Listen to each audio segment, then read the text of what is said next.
Hey everyone, welcome to Ringside Predictions. I'm GrimmChorizo, and this is where I give you predictions for upcoming WWE pay-per-views, and today we're talking about Great Balls of Fire. On the pre-show, it's going to be Neville versus Akira Tozawa. I want to start off by saying I'm really loving the Titus brand, Titus Worldwide, whatever they're called. It's great. Titus is a great manager, a great mouthpiece, and it's really helping Apollo Crews. It's going to help Akira Tozawa, but I don't think that he's going to win the Cruiserweight title here. I think Neville retains, and he should. He should carry on this kingly reign that he's had going. I'd like to see him hold it for even longer. Enzo Amore versus Big Cass. That's right, 2 weeks ago or 3 weeks ago, whatever it was, the split was official. Big Cass has been attacking Enzo for the past few months.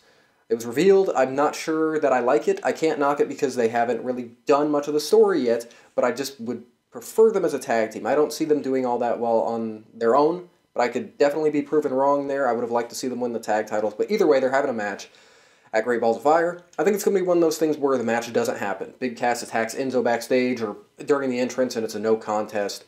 Or I think they will have the match and Big Cass will just squash Enzo. I personally think they're going to hold it off until SummerSlam for an actual match or something like that. So I don't see the match actually happening. I think it's going to be a no contest. The Miz versus Dean Ambrose for the Intercontinental Championship for the 5,000th fucking time. I mean, they put on good matches, but holy shit. They are kind of changing the story. Miz now has his Miz-tourage. Curtis Axel and Bo Dallas, and Maurice is still with him. So it's basically Dean Ambrose versus the world here.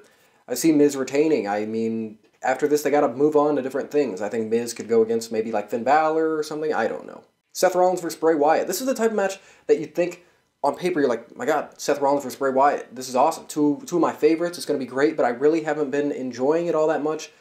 And I like both guys. It's just, I don't know, they're not super exciting right now, which is really sad because they're two of my favorites.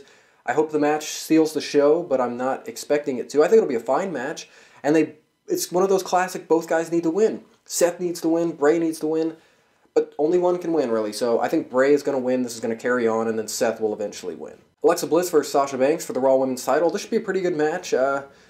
I think, though, that Alexa's going to retain because I think what they're building towards is Nia versus Alexa, which doesn't really interest me all that much. I'd rather see Nia team up with Alexa and be like her bodyguard, but I think Alexa retains. Cesaro and Sheamus defending the Raw Tag Team titles against the Hardy Boys in an Iron Man match. This should be amazing. I think the Hardy Boys are going to take the titles back here and then eventually feud with the Revival, which will lead to them finally being broken. Roman Reigns versus Braun Strowman in an ambulance match. For all the crap I give Roman Reigns, he can put on some good matches, especially with Braun Strowman. I really like the matches that these guys put on. I liked their match at Payback. I thought their match at Fastlane was good.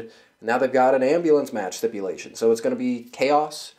I think Roman Reigns is going to win, though. A few weeks ago, I would have said Braun Strowman, but I've changed my mind. I think Roman Reigns is going to win here, and this will conclude their feud. And the main event, Samoa Joe versus Brock Lesnar. This is a dream match, and the build has been great. It's been UFC style. They've kind of, they brawled, they did their interviews, they've just been talking shit, and now they're going to beat the hell out of each other. And as long as it's not a typical Lesnar squash, I think it's going to be amazing. I do think it's going to be a one and done when it should carry on. I'd love to see Joe win, but that is not going to happen. Brock Lesnar is going to retain and hopefully not hold the title for the rest of the, all the way till WrestleMania like the plans are. But yeah, I am excited for the match. I think Lesnar retains, but hopefully Joe gets to look good too. So although this is a shitty name for a pay-per-view, it's got a great card, and I'm looking forward to it. So those are my predictions. Hope you enjoyed the video, and I hope to see you next time for Battleground. See you later.